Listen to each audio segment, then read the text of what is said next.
Bacaan dari kitab Ulangan. Sekali peristiwa, Musa berkata kepada bangsanya, "Seumur hidup, hendaknya engkau dan anak cucumu takut akan Tuhan Allahmu, serta berpegang pada segala ketetapan dan perintahnya yang kusampaikan kepadamu. Dan supaya lanjut umurmu, dengarlah hai orang Israel. Lakukanlah ketetapan dan perintah itu dengan setia, supaya baiklah keadaanmu, dan supaya kamu menjadi sangat banyak, seperti yang dijanjikan Tuhan Allah nenek moyangmu kepadamu, di suatu negeri yang berlimpah-limpah susu dan madunya. Dengarlah hai orang Israel, Tuhan itu Allah kita, Tuhan itu esa.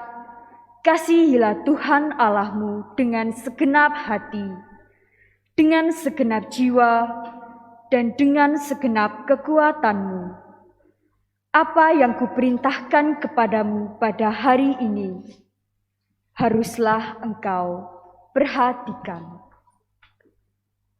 Demikianlah sabda Tuhan.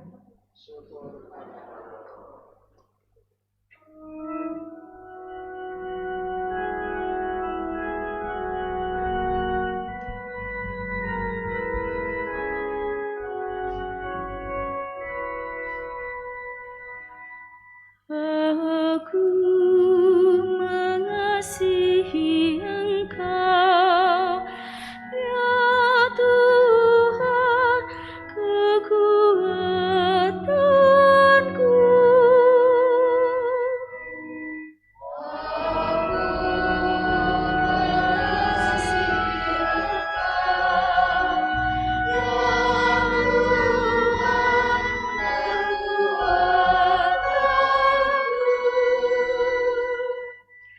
Aku mengasihi Engkau, ya Tuhan, kekuatanku, ya Tuhan, bukit batuku, kubu pertahanan dan penyelamatku.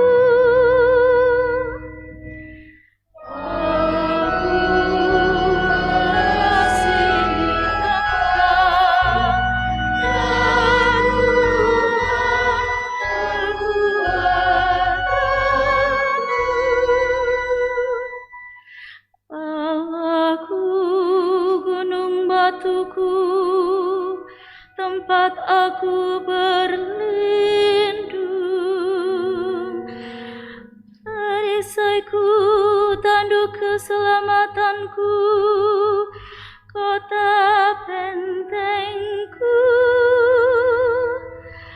Terpujilah Tuhan, seruku,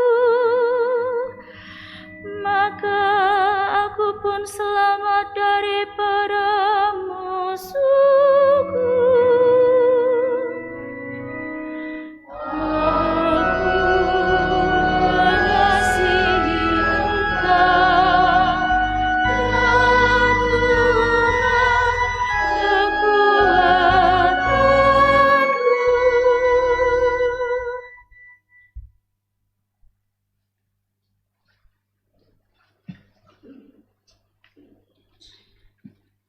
Bacaan dari surat kepada orang Ibrani. Saudara-saudara, dalam jumlah yang besar, kaum Lewi telah menjadi imam, karena mereka dicegah oleh maut untuk tetap menjabat imam.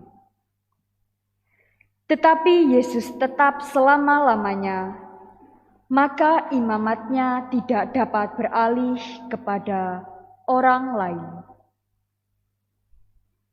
Karena itu, Yesus sanggup juga menyelamatkan dengan sempurna semua orang yang demi Dia datang kepada Allah. Sebab Ia hidup lestari untuk menjadi pengantara mereka.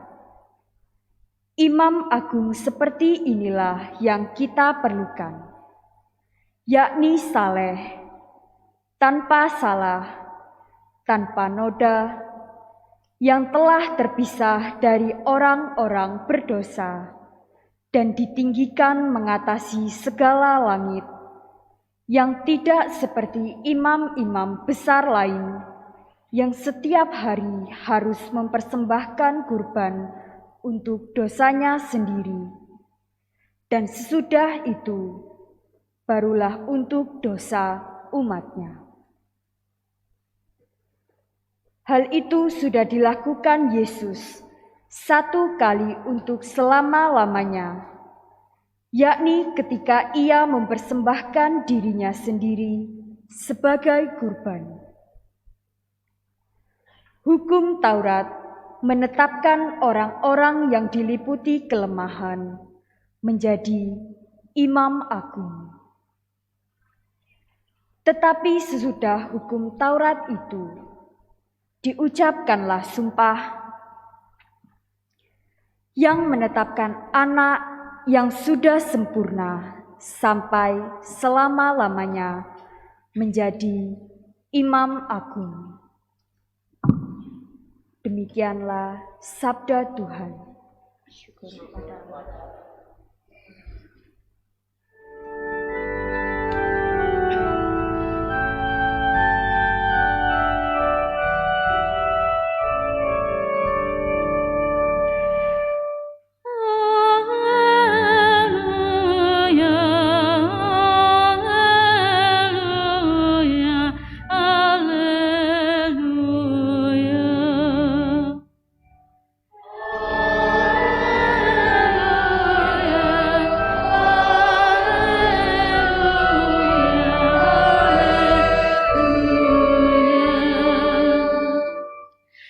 Jika seorang mengasihi aku, ia akan menuruti firman-Ku.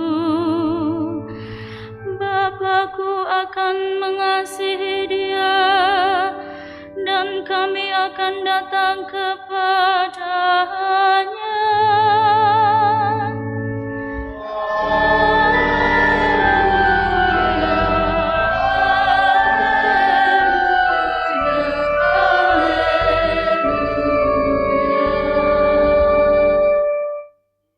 Bersamamu.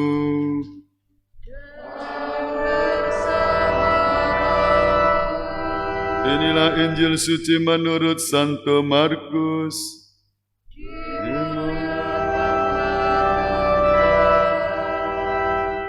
Pada suatu hari datanglah seorang ahli Taurat kepada Yesus dan bertanya, "Perintah manakah yang paling utama?" Yesus menjawab, "Perintah yang paling utama ialah, dengarlah hai orang Israel, Tuhan Allah kita itu Tuhan yang esa. Kasihilah Tuhan Allahmu dengan segenap hati, dengan segenap jiwa, dengan segenap akal budi, dan dengan segenap kekuatanmu. Dan perintah yang kedua ialah, kasihilah sesama manusia seperti dirimu sendiri. Tidak ada perintah lain yang lebih utama daripada kedua perintah ini." Lalu kata ahli Taurat itu kepada Yesus, "Guru, tepat sekali apa yang kau katakan, bahwa Allah itu esa, dan tidak ada Allah lain kecuali Dia.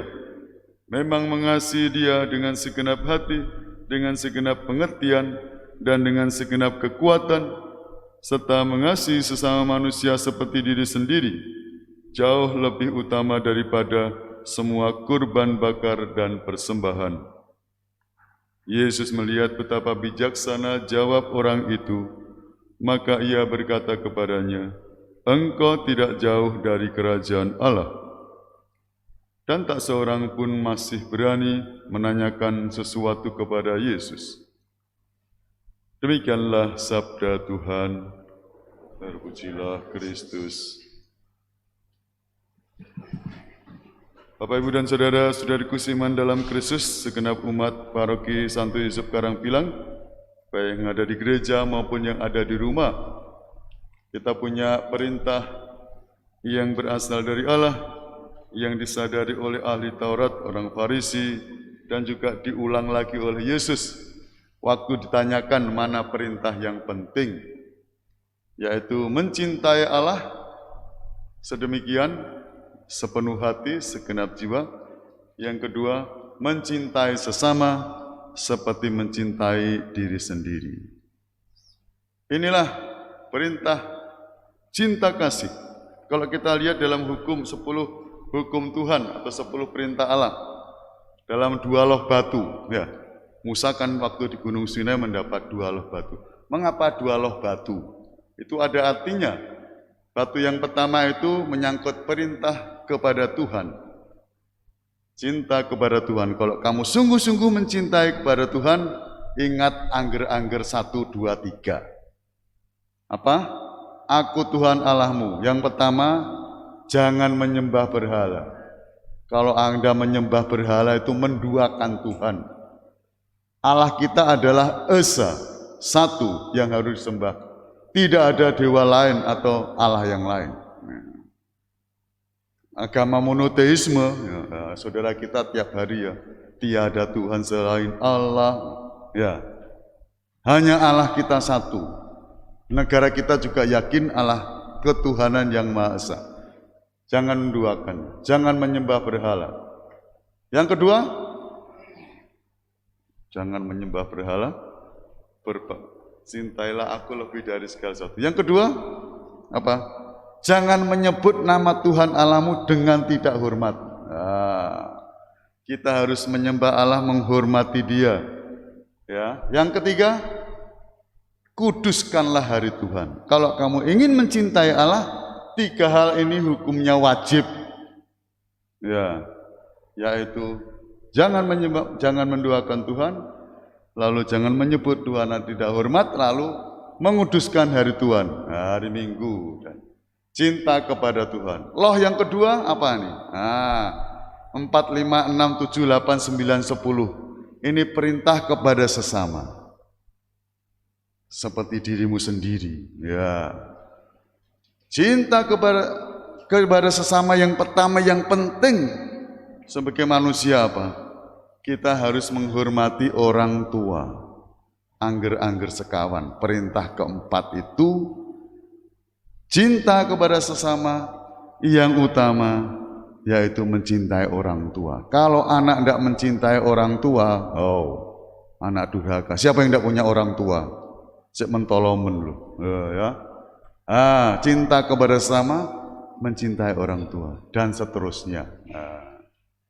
Jadi 2 loh batu itu perwujudan bagaimana kita mencintai Tuhan, mencintai sesama, seperti mencintai diri sendiri.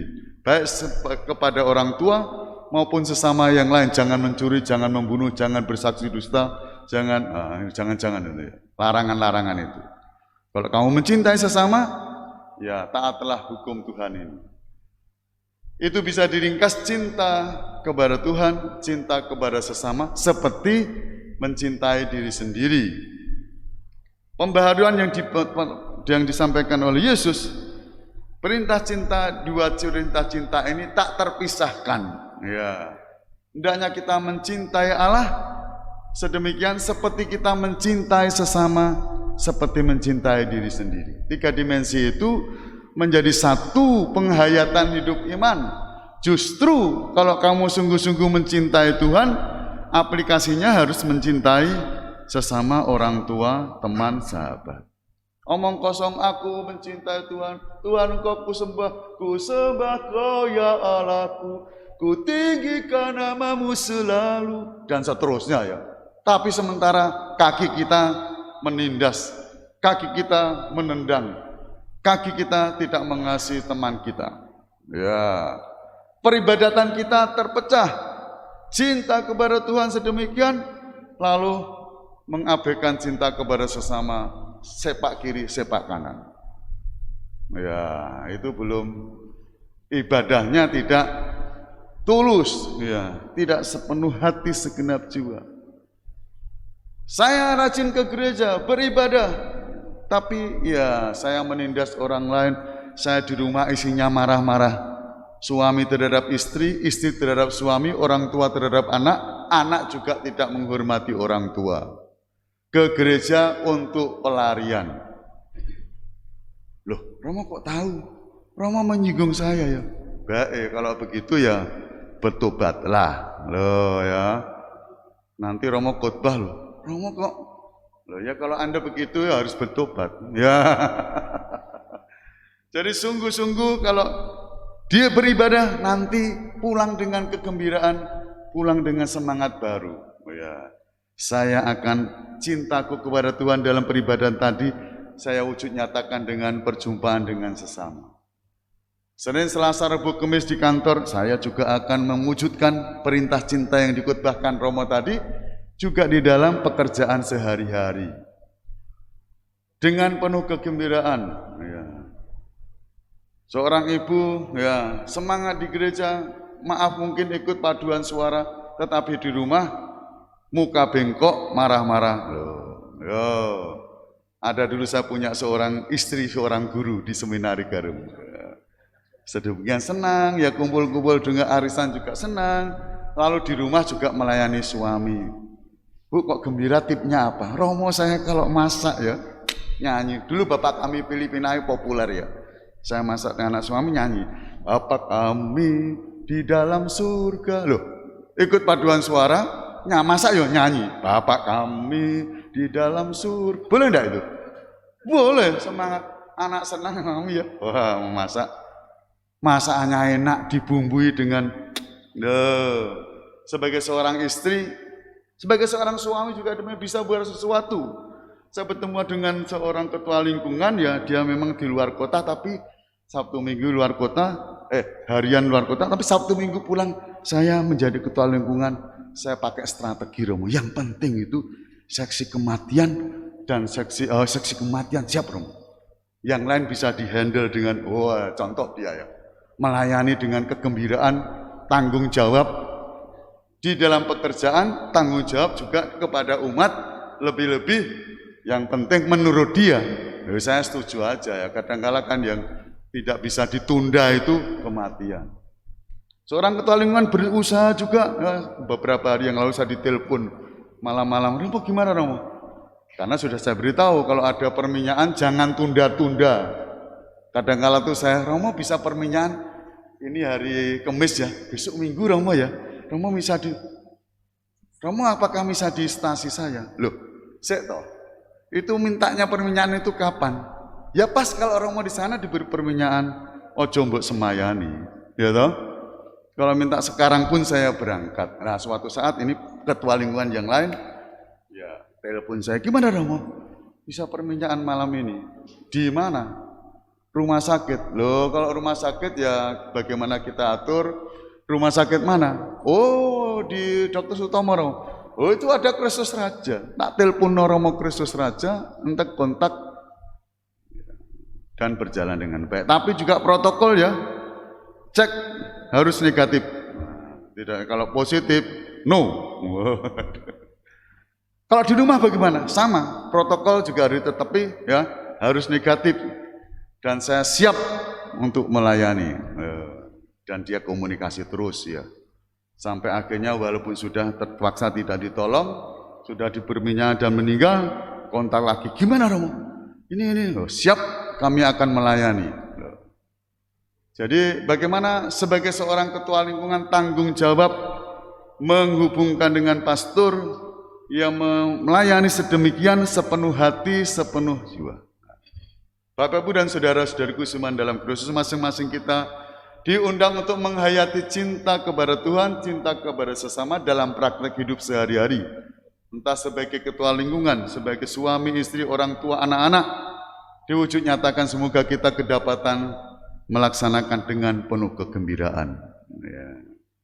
Kau dipanggil Tuhan, dijadikan duta, supaya hidupmu menyinarkan kasih-Nya. Kepada ketua lingkungan, pengurus-pengurus ya, jangan putus asa.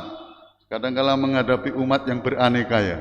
Berat memang tugasmu, tetapi kau diberi rahmat.